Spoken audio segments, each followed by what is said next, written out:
গরমে মজাদার আইসক্রিম বাইরে খেতে যেয়ে আর হালিম খেতে যেয়ে আমরা ঝড়ের মুখোমুখি পড়ে গেছি। তো আমটুকে নিয়ে বাসায় ফিরেছি।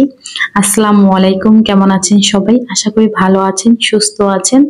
চলে আসলাম নতুন একটা ভিডিও নিয়ে। তো আজকে হচ্ছে যেহেতু রবিবার, আর বিশেষ করে রবিবারে আমার হাজবেন্ডের বন্ধ থাকে, মানে দোকান বন্ধ থাকে। আমরা এই টাইমটা একটু বাইরে যাই। তো যাই হোক, আমি রেডি হয়ে নিলাম। রেডি হয়ে একটু নিজেকে মানে পোজপাস নিচ্ছিলাম আর জানলা দিয়ে বাতাসে ডাকতেছিলাম।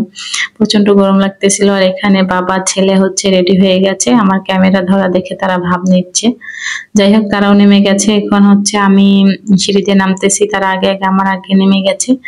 আমার জন্য আর ওয়েট করেনি। তো এই তো আমি তাদের আগে নেমে নেমে আমি হচ্ছে ক্যামেরাটা ধরেছিলাম যে ওরা নামতেছে। যাই হোক, আমরা এখন তিনজনে হচ্ছে হাঁটতে শুরু করে দিয়েছি। আর গরিব মানুষ ভাই, আমরা হচ্ছে রিক্সা টিক্সা অত বেশি চাই না।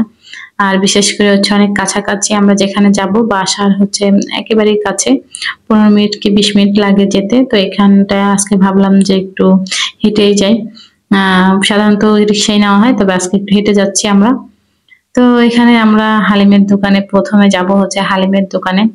তো মানে এখানে দোকানটার হালিম হয়তো বা ফুটপাতে, এটা অনেকে বলতে পারে বাবা ফুটপাতে বসে খাচ্ছে, অনেক যে বড়লোকি ভাই ব্রাদার গুলা আছে। যাই হোক, তো ফুটপাত বলে কোনো ব্যাপার না, মেন হচ্ছে খাবার আর দোকানদারের ব্যবহার ভালো কিনা এটা আপনাকে দেখতে হবে। তো যাই হোক, দোকানদারের এখানে চলে আসলাম, মানে দোকানের কাছে। এখানে ভাই আমাদের জন্য হালিম বানাচ্ছে। ভাইয়ার হালিমটা যেমন মজা হয়, তেমন তার ব্যবহারটা অনেক ভালো লাগে আমাদের কাছে, আর আমাদের পরিচিত বিশেষ করে, এজন্য আমরা এখানে আসি। তো যাই হোক, ভাইয়া হালিম তৈরি করছে, হালিম রেডি হয়ে গেছে। আর এখানে হালিম আনতেছে আর আমি ভিডিও করতেছিলাম। তো ভিডিও হচ্ছিল না, আবার একটু রিপিট করে আবার আবার ভিডিও করছিলাম, মানে ক্যামেরাটা ঘুরে যাচ্ছিল বারবার। তো আবার বললাম যে আবার ধরো, আবার ভিডিও করে নিয়ে আমি। তো ওর বিরক্ত হচ্ছিল। যাই হোক, তো বিরক্তি সব সহ্য করে তাও ভিডিওটা করে নিলাম। যাই হোক, এখন হচ্ছে আমি এখন হালিম খাবো। আপনারা কে কে খাবেন অবশ্যই কমেন্ট করে জানাবেন। এই তো আমি প্রায় শেষ করে ফেলেছি হালিম, আর বাবা ছেলের পাশে খাচ্ছে। আমি আর ভিডিওটা করতে পারিনি। এখানে অনেক ছেলেরা হচ্ছে তাকায় থাকে, মেয়েরা বিশেষ করে ক্যামেরা ধরলে ছেলেরা তাকায় থাকে, এর জন্য আর বেশি করিনি। চুরি চুরি করে একটু করে করেছি, সেটাই আপনাদের সাথে শেয়ার করছি। তো যাই হোক, হালিম খাওয়া শেষ, এখানে চলে আসলাম আমরা আইসক্রিম খেতে। গরমে তো আইসক্রিম খেতেই হবে, বাইরে আসলে এটা তো মনে করেন যে চলবেই, যাই হোক না কেন।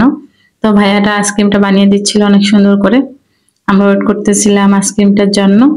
তো কে কে হচ্ছে গরমে আইসক্রিম গুলো খেতে পছন্দ করেন অবশ্যই কমেন্ট করে জানাবেন। আমার তো ভীষণ রকম ভালো লাগে আইসক্রিম খেতে, আর বিশেষ করে যেহেতু এখন অনেক গরম বাইরে, তো এই জিনিসগুলো অনেক ভালো লাগে। তো কার কার আইসক্রিমটা পছন্দ অবশ্যই কমেন্ট করে কিন্তু জানাতে ভুলবেন না।